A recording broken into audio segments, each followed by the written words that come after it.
Good day, viewers, and welcome to our weekend roundup of what appeared on the Evening Review this past week. I'm Ashley Smith, the news editor of Namibian Sun.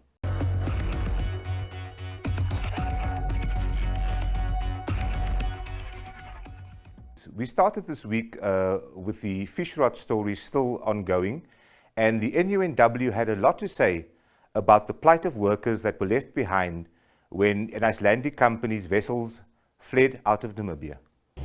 We have also then decided, since colleagues, comrades,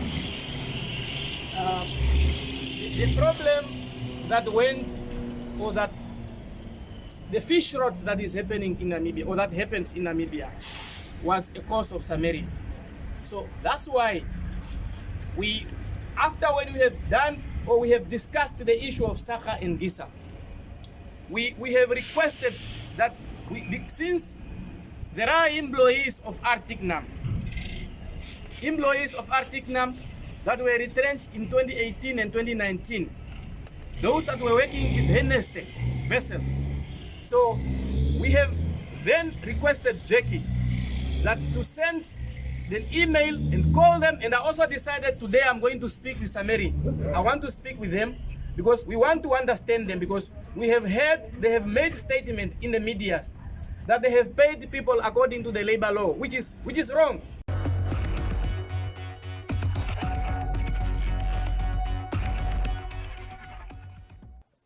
Namibian Sun editor Toivo Njabela also interviewed SPOL leader Ephraim Nkongo, and this is what he had to say. When you look at the SWAPO list of MPs that for the new incoming parliament, there isn't really a lot of young people there.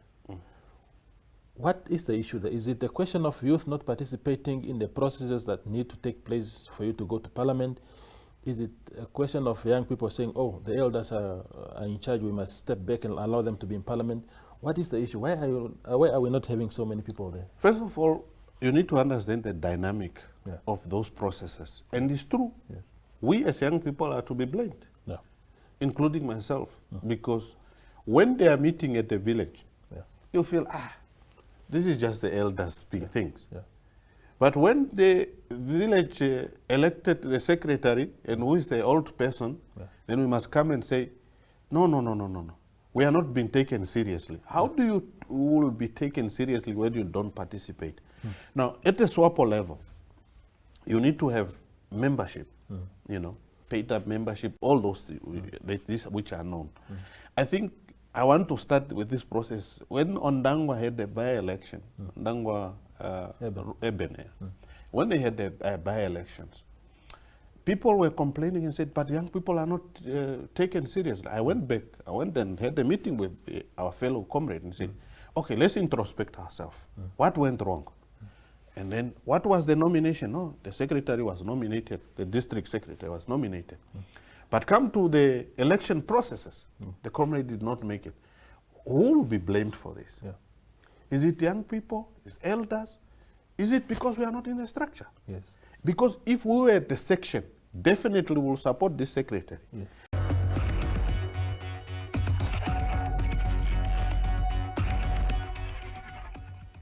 There was also an explosive press conference on Wednesday where the Affirmative Action Repositioning leader, Job Amupanda, spoke at length about them not being afraid following comments from the Police Inspector General, Sebastian Dutunga, about radical youth being a threat to the country. Other places. In Namibia, where the youth are led by the ungifted amongst them, the gerontocracy remains in place, unbothered telling the hungry, angry and depressed youth, where were you when we were fighting the Boers?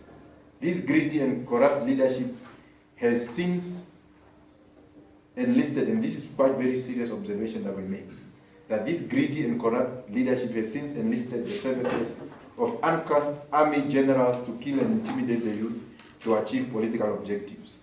These generals stand ready to fulfill political instructions of intimidation and murder in exchange for filling vacancies in the top echelon of the NDF and in search of ministerial position in the soon-to-be unconstitutional cabinet. It is therefore no surprise that the Police Inspector General in line with the position of the greedy leadership glued to power, recently declared Radical Youth as a threat. As Radical Youth, we plead guilty, Inspector General.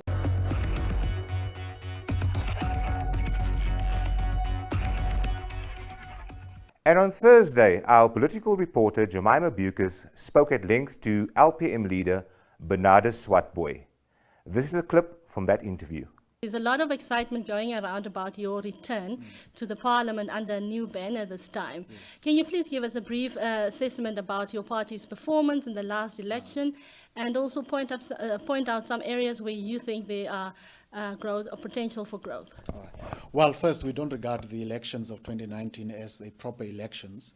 We have, after making our thorough analysis, arrived at a proper terminology that it was actually a selection that was organized by the ECN on behalf of SWAPO Party with a view to select and provide seats in accordance with the wishes and the whims of SWAPO Party. And that SWAPO had to, through the ECN, manage the process quite carefully together with the Indian contingent, as we said before in our press release last year, with an Indian contingent that assisted SWAPO to manage the process in order to ensure that it maintains a grip on power and that it is able to continue the looting of the national resources of this country. Been subservient and transformed into service agents of former liberation movements, as is the case in Angola, as was the case in Zimbabwe, as was the case in Zambia, in Tanzania, and many other African countries, including in West Africa. And so that assessment that we have made from the historical trajectory of other African countries since independence in the 60s has really found place and resonance within our system, in which we found precisely the same setup transplanted as was the case in other African countries, literally transplanted in the Republic of Namibia, making both the parliament and the judiciary subservient essentially to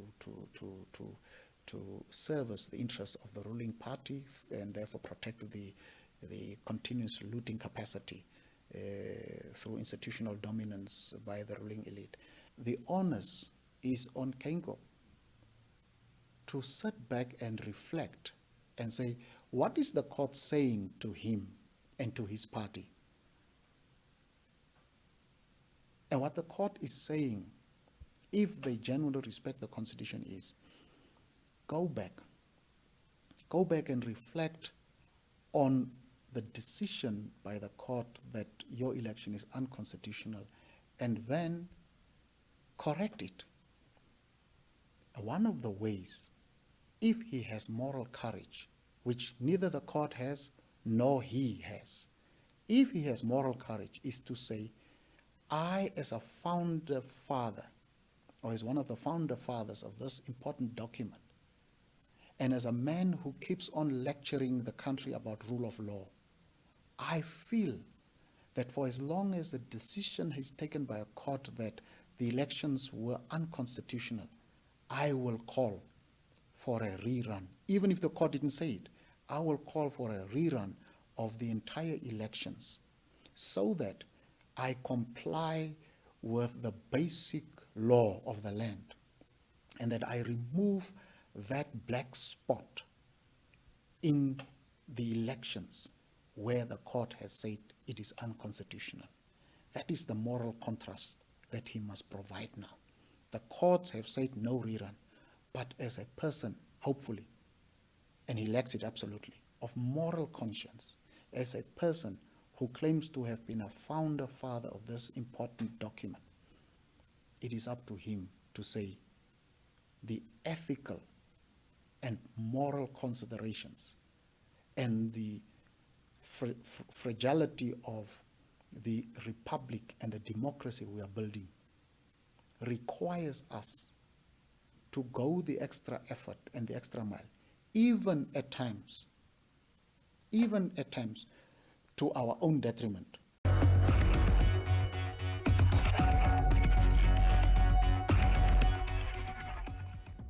And of course, yesterday was Valentine's Day, and we had a very special guest in the studio, Uncle G, who honed in on relationships. Also, our entertainment journalist Michael Kahunde spoke to rapper Script And this is a clip from that interview. Because it happens quite a lot where people are cornered by this illusion of love and stay in situations that are unhealthy for them without even realizing it. So I'd like you to please tell us, how would you define a toxic relationship, and how does somebody know that they're in a toxic relationship? Unfortunately, all over the world, I'm still to find a nation, a community, a society where people are actually groomed into knowing these things. See, do you drive?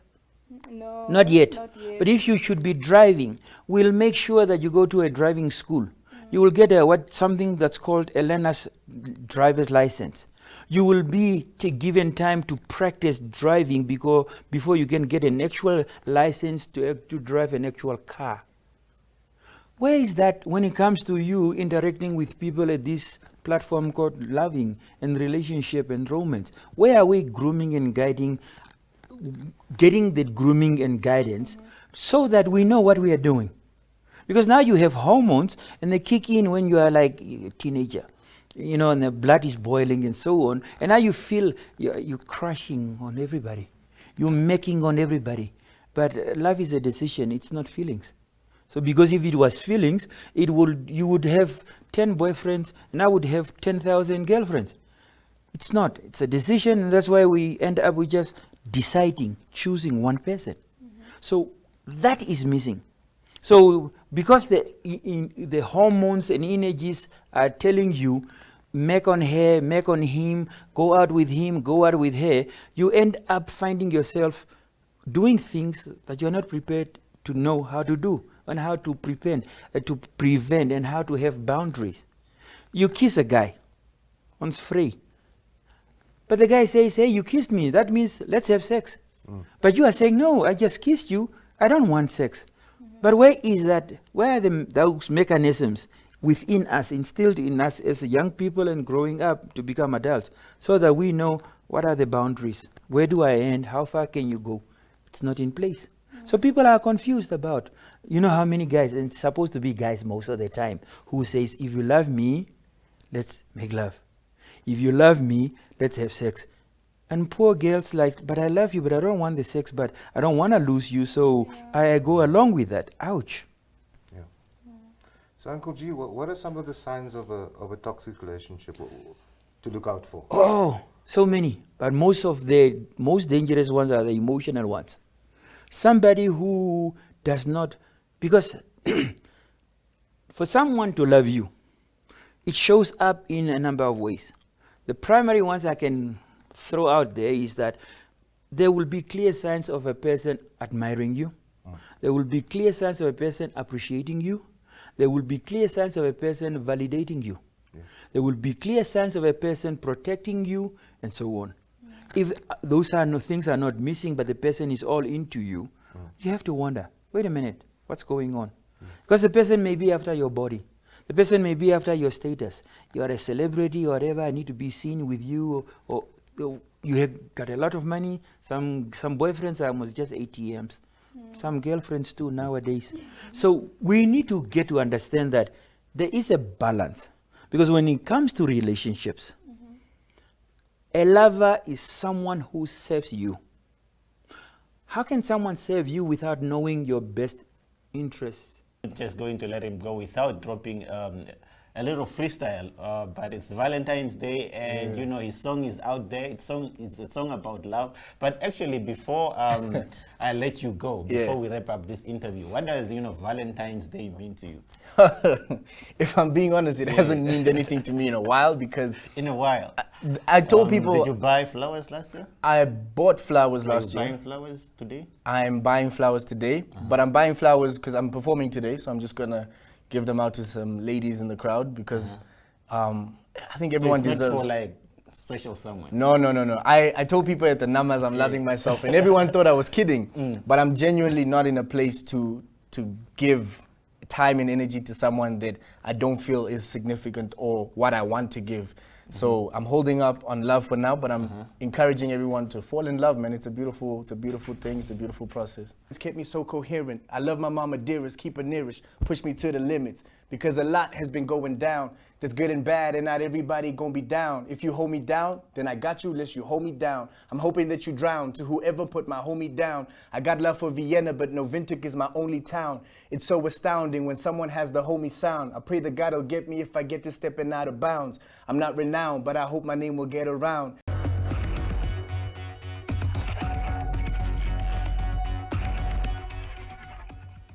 Thank you so much for joining us for this roundup of what happened on the Evening Review this week. I'm Ashley Smith, the news editor of Namibian Sun.